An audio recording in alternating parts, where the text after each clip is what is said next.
কেলেংকাৰীৰ অভিযোগ উঠিছিল মাটিৰ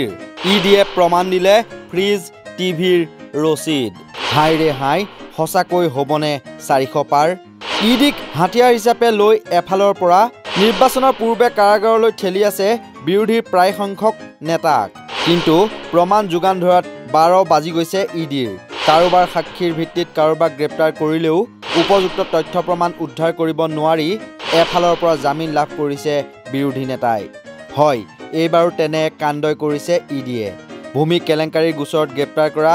ঝাৰখণ্ডৰ প্ৰাক্তন মুখ্যমন্ত্ৰী হেমন্ত সোৰেনৰ বিৰুদ্ধে প্ৰমাণ দিছে ফ্ৰিজ আৰু স্মাৰ্ট টিভিৰ ৰচিদ এবাৰ সঁচাকৈ হাস্যকৰ কথা নহয়নে এটা স্মাৰ্ট টিভি ক্ৰয় কৰিবলৈ ক্ষমতা বা ধন নাছিল নেকি মুখ্যমন্ত্ৰী হেমন্ত সোৰেনৰ ফ্ৰিজ বা টিভি ৰচিদ কেনেকৈ হ'ব পাৰে ভূমি কেলেংকাৰীৰ বিৰুদ্ধে উপযুক্ত প্ৰমাণ হয় যোৱা জানুৱাৰীত ঝাৰখণ্ডৰ প্ৰাক্তন মুখ্যমন্ত্ৰী হেমন্ত সোৰেনক ইডিয়ে গ্ৰেপ্তাৰ কৰিছিল সংস্থাটোৰ মতে 2011 চনত ৰাঁচীৰ বৰগাইন অঞ্চলত হেমন্ত সোৰেনে অবৈধভাৱে 8.86 একৰ মাটি দখল কৰিছিল অভিযোগনামাত প্ৰায় 31 কোটি টকাৰ সম্পত্তি জব্দ কৰাৰ কথাও উল্লেখ আছে ভূমি কেলেংকাৰীৰ গোচৰত কাৰাগাৰত বন্দী হৈ থকা ঝাৰখণ্ডৰ প্ৰাক্তন মুখ্যমন্ত্ৰী হেমন্ত সোৰেনৰ বিৰুদ্ধে ফ্ৰিজ আৰু স্মাৰ্ট টিভি ৰচিদ প্ৰমাণ হিচাপে ব্যৱহাৰ কৰিছে এনফোৰ্সমেণ্ট সঞ্চালকালয়ে ইডিৰ দাবী হেমন্ত সোৰেনে 31 কোটিৰ অধিক মূল্যৰ 8.86 একৰ মাটি অবৈধভাৱে অধিগ্ৰহণ কৰে ইডিয়ে এই ৰচিদ সংগ্ৰহ কৰিছে ৰাঁচীত অৱস্থিত দুখন ডিলাৰৰ পৰা যোৱা মাহত ঝাৰখণ্ড মুক্তি মৰ্চাৰ নেতাগৰাকীৰ লগতে আন 4 জনৰ বিৰুদ্ধে দাখিল কৰা অভিযোগনামাত এই তথ্য দাখিল কৰিছে ইডিয়ে জনোৱা মতে সন্তোষ মুণ্ডাৰ পৰিয়ালৰ সদস্যৰ নামত এই ইলেক্ট্ৰনিক গেজেট দুটা ক্ৰয় কৰা হৈছে কোন এই সন্তোষ মুণ্ডা তেওঁ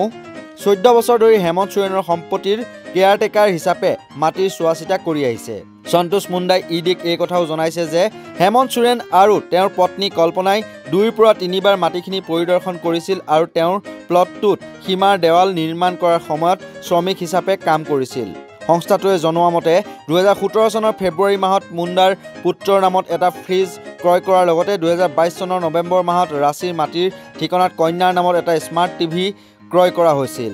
191 পৃষ্ঠাৰ অভিযোগনামাত সোৰেন ৰাজকুমাৰ পাহান হিলাৰিয়াছ কাছাপ ভানু প্ৰতাপ প্ৰসাদ আৰু বিনোদ সিঙৰ বিৰুদ্ধে অভিযোগ উত্থাপন কৰা হৈছে তদন্তকাৰী সংস্থাটোৱে অভিযোগ কৰে যে ঝাৰখণ্ডত এটা ভূমি মাফিয়া চক্ৰ সক্ৰিয় হৈ আছে যিয়ে ৰাঁচীত ভূমিৰ নথি জাল কৰে সোৰেনে সকলো অভিযোগ অস্বীকাৰ কৰি দাবী কৰে যে শাসকীয় ভাৰতীয় জনতা পাৰ্টিয়ে গণতান্ত্ৰিকভাৱে নিৰ্বাচিত চৰকাৰসমূহক অস্থিৰ কৰাৰ বাবে তদন্তকাৰী সংস্থাৰ অপব্যৱহাৰ কৰিছে